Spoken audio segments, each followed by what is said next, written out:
Here another walking talking. Today I'm here with Matt Riley from Riley's Hikes. Hello. Thank you for taking me. Okay. Where are we going? Which way? This way. This way.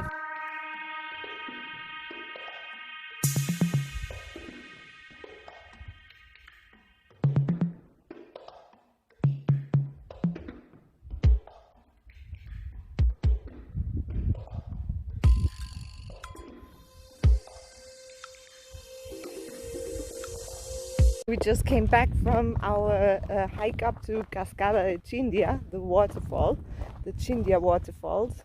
Between India and China, Chindia. That's it. Really easy to find.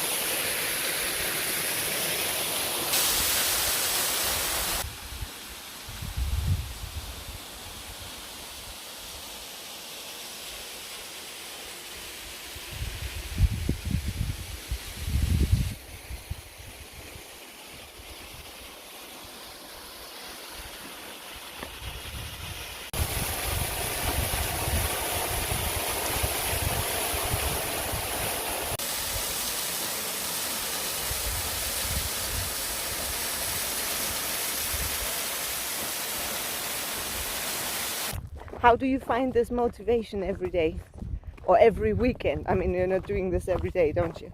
No, I'd hike every day if I could hike every day, to be honest. But Yeah. obviously I have to work and do other things. I don't know, motivation. A lot of people ask me if they can come and do these hikes. And a lot of people are physically able, you know. It's just if they actually make the commitment, you know, because waking up at 6 o'clock on a Saturday morning and you've done your week's work, you've done your training, your personal life, yeah, you wake up and you don't always feel up for it, but you just got to push yourself through, and nobody can motivate you. You have to motivate yourself. You have to, in my opinion, get up no matter how you feel and say, I'm going, I'm doing this no matter what, whether other people come with me or not. Just get up and do it. It's always worth it. Yeah. Tenerife, the destinations, the locations, you'll see with Julie's video and photos, I imagine, And yours. You know, the places are unbelievable. They Not always sure are. easy to get to. The geology of Tenerife is difficult. In a lot of areas, the barrancos can become overwhelming. Yeah, if you run out of water or it's an extremely hot day, you're not going to die, but you're not going to have the best of days. You know, it's going to be suffering. So, what would you suggest for somebody who starts walking? Let's Sorry. start easy walking, because I mean change comes slowly, and maybe some people would like to be a little bit more fit and would like to do the walks that you are doing, which are incredible. But so many people can. We walk past people that, you know, people in the 60s, and you see them walking up the side of some mountains. They're not even out of breath, and there's me all sweaty and puffing and panting, puffing. You know, and they just walk past because they've been doing it their entire life. You know, these people are charged on Gothia and just Canarian genetics, and they're just animals, you know. So but it's more mental. I think is when you haven't done a trail. You don't know how long it is, like you in the tunnel. The distance was overwhelming for you.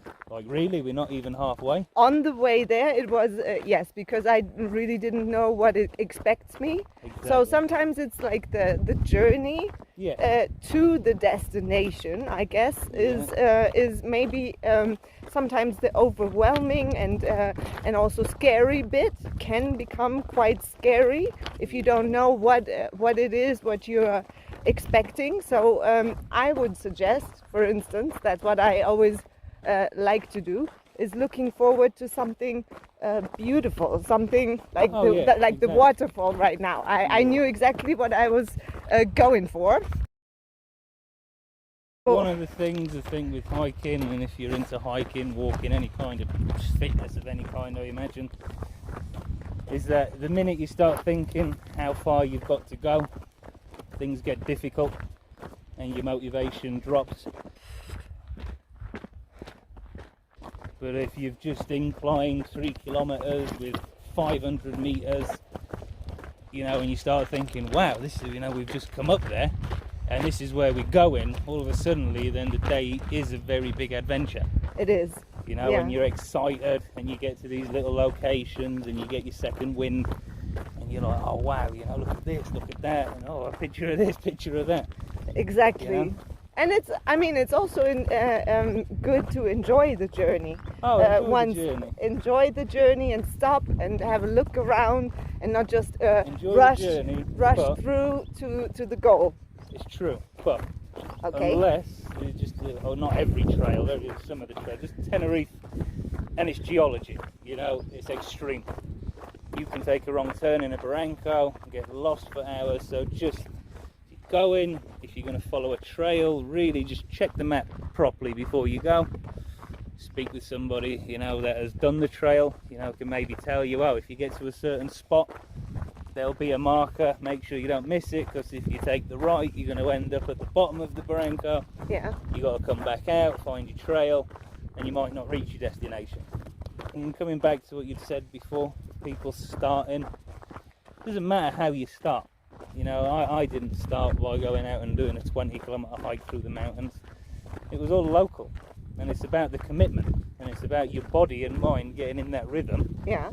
Of that commitment, you know, and it's like, oh, let's do 5 kilometers somewhere flat, you know, and with some shade in the woods, so you don't get too hot. We can get out the sun for a bit, and then just work your way up, because you don't know what your capabilities are. You might absolutely regret it after 10 minutes, or after 5 hours you might think, oh my god, this is amazing, why didn't I do this before? Exactly. So actually, you know? What you're saying, would you agree, or what you say is that once you just started maybe with a small path, then you start believing more in yourself and in your capability. Exactly, work up to it.